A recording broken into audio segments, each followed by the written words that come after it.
On September 12, 2025, two masked men armed with handguns robbed the Dollar General on Highland Avenue in Beaumont, Texas, where a female employee was physically restrained and threatened with a firearm. On October 2, 2025, roughly 3 weeks later, two armed suspects entered the Express Mart on East Cardinal Drive, stole approximately $200 and tobacco products, and fled. Police later arrested 19-year-old Marvin Watts after developing evidence connecting him to the Express Mart robbery.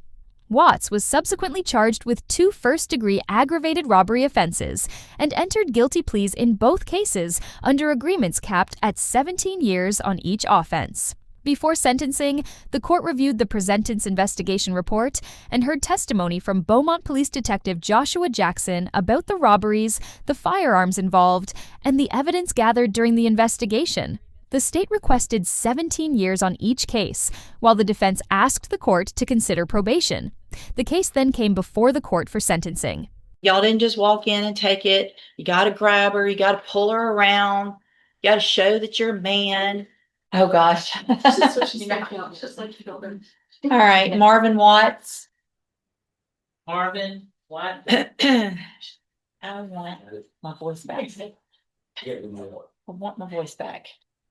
I promise I have not picked up smoking cigars. At least sound nice. Good morning, sir. You're Marvin Watts. Yes, ma'am. And Mr. Watts is here in cause number 25 DCCR 1918 and 26 DCCR 0946. Each of those cases previously in court entered pleas of guilty, and each of them to the first degree felony offenses of aggravated robbery. The agreements were for a cap of 17 years in the institutional division on each of those. I've received the pre-sentence report. Have you both had an opportunity to review the report? We have, Your Honor. I have, Judge. Any additions or corrections? I'm aware, Judge. Yes, Judge, the state would like to call Detective Josh Jackson, please. Detective Jackson? You'll just kind of slide over a little bit, sir. Right there's fine. Good morning, sir. Sorry I had to wait a little bit. If you'll please raise your right hand. Do you swear or affirm the testimony you're going to give in this hearing will be the truth, the whole truth, and nothing but the truth? I do. Thank you, sir. Ms. Malfino? Thank you, Judge. As the court has already done, would you please take judicial notice of the PSI? I say that specifically towards Detective Jackson's detailed statement therein. And I would just add a little bit of subsequent testimony to that. Sure. Would you please state your name for the record? Joshua Jackson, And how are you employed?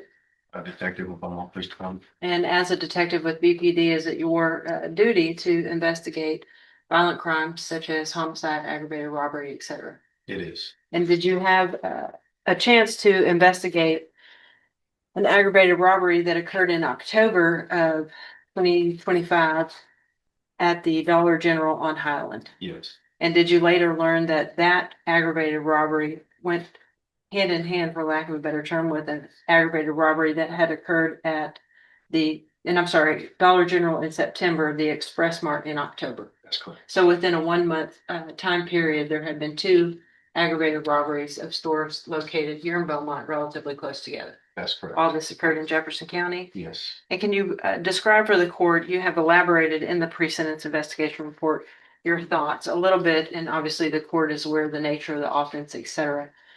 A little bit more about your thoughts for the sentencing hearing before we get to the video.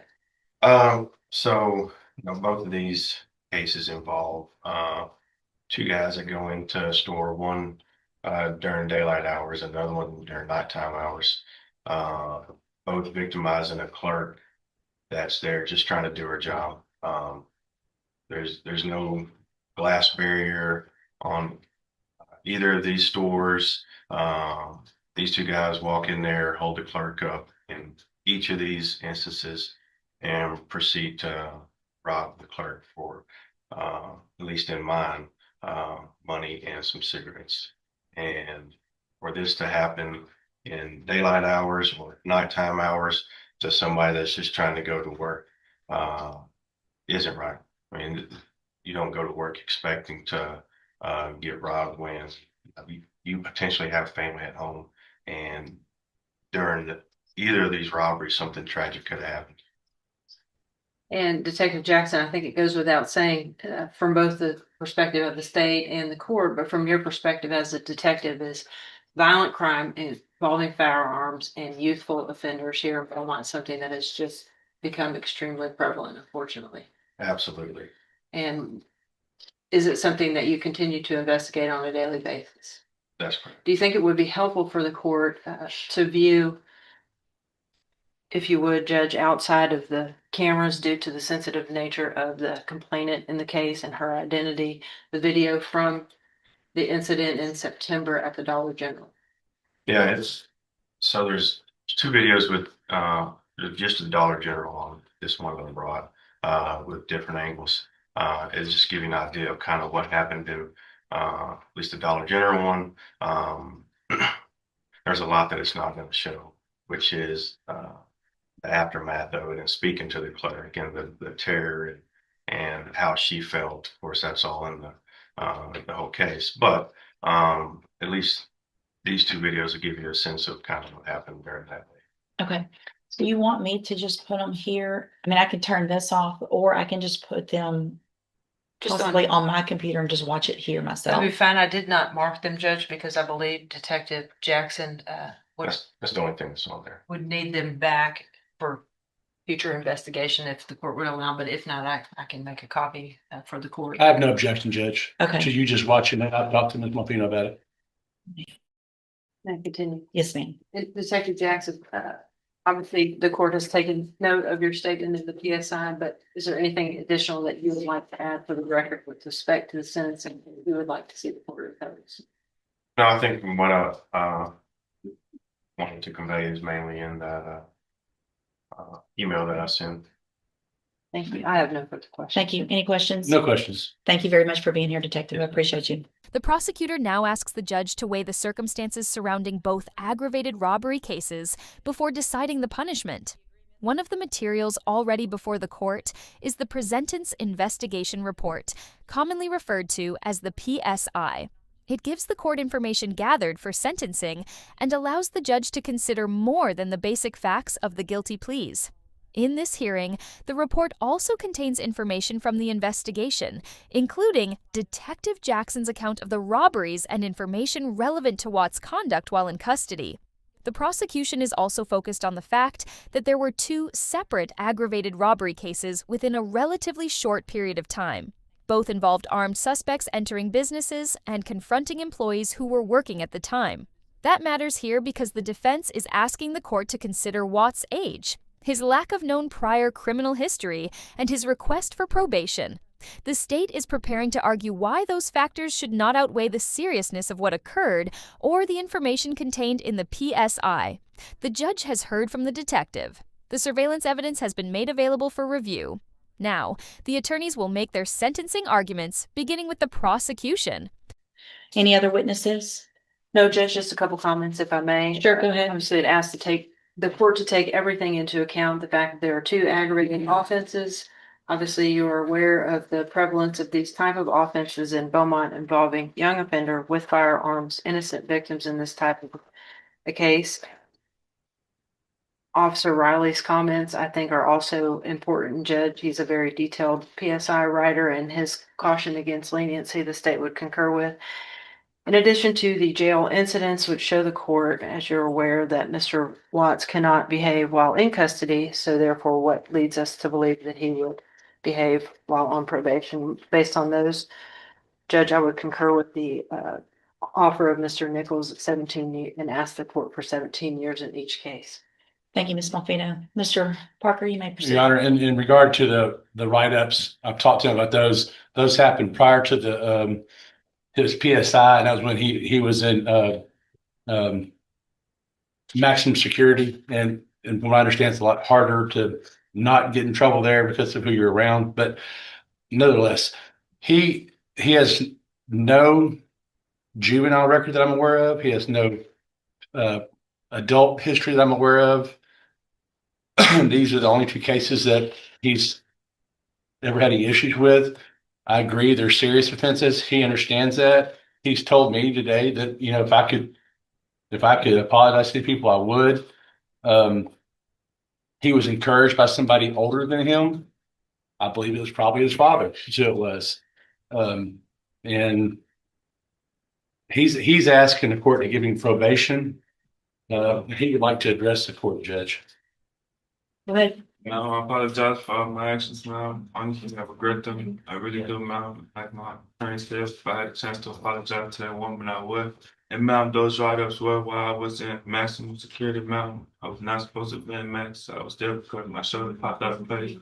And all of those offenses were like, really, some of them, like, certain ones I do not understand how they were just. I'm a whole lot less worried about that than what you were doing when you were out. But honestly, on that calm, I do apologize to that woman and for everything that I've done, man. I regret it very much. It's not just work, they're really like you sit on my mind daily, man, honestly. And I really feel like if I did this, my sin was up. I appreciate you saying that. I hope that you're sincere. No matter what happens today, you have an ability at your age to change your life and do better things. Unfortunately, I tend to believe that sometimes people are sorry because they got caught, not because really of what they did. I don't disagree with Mr. Parker that looks like your dad's the one that's encouraging you to go out and do this crap. But all that being said, 2 times within a month, hoodies, mask, gloves, a pistol, another gun that has some kind of, I don't even know what it's called. Silencer. No, it was the circle thing that has a bunch of, Your magazine. thank you, drum magazine. Honestly, I don't know nothing about it. Like, I mean, like you said, I'm be honest with you, man. It was my fault. Like, but I did not have no intentions on doing no crime before my father showed up, man. Honestly, I didn't know nothing about how to rob a store, to do nothing with a store, anything like that. So, like, Well, you went all in, didn't you? I did. And Tara, I mean, y'all didn't just walk in and take it. You got to grab her. You got to pull her around. You got to show that you're a man. Somebody did. While the other, so that means you were the one holding the gun with the drum, because the one that had the pistol is the one that was pulling her around. Okay. At this time, I'm going to, Mr. Watts, find in each of your cases that you entered your pleas of guilty freely and voluntarily. In cause number 25, DCCR 1918, find sufficient evidence to find you guilty, and at this time find you guilty of aggravated robbery. Sentence you to a term of 17 years in the institutional division of the Texas Department of Corrections. There will be an affirmative finding of a deadly weapon in that case, and you will receive credit on it for any time that you've been in custody that the law gives you the right to receive. In clause number 26, DCCR 0946, also find sufficient evidence to find you guilty, and at this time find you guilty of aggravated robbery. Sentence you to a term of 17 years in the institutional division of the Texas Department of Corrections. You will also receive credit on that sentence for any time that you've been in custody that the law gives you the right to receive. There will also be an affirmative finding of a deadly weapon in that case as well. These cases will run concurrently, which means together at the same time. I'm handing you in each of your cases the trial court certification that shows these were agreements that I followed, and so you have waived your right to appeal. I also handed you a written admonishment regarding your ineligibility to possess a firearm or ammunition. Because of the judgments entered against you, you're ineligible under Texas law to possess a firearm or ammunition. Possession of a firearm or ammunition could lead to charges against you. If you have any questions about the laws that make you ineligible to possess a firearm or ammunition, or about how long that lasts, you can talk with Mr. Parker. Again, you're young. You're going to go to prison, obviously, for some amount of time. It's going to be up to you to do something different or not when you get out. All right. You can go back with the bailiff. Thank you. Thank you, Detective Jackson, for being here. Thanks. Judge Mogan ultimately sentenced Marvin Watts to 17 years in each of the 2 aggravated robbery cases, with both sentences running concurrently. The court also entered deadly weapon findings in both cases. The sentence followed arguments over Watts' age, lack of known prior criminal history, conduct while in custody, and his request for probation. But the court also considered that 2 armed robberies had occurred within roughly a month, involving masked suspects, firearms, and employees who were confronted while working. Watts told the judge he regretted what he had done and wanted to apologize to the victim. The judge acknowledged his age and his opportunity to change, but ultimately found that the seriousness and circumstances of the offenses warranted prison time.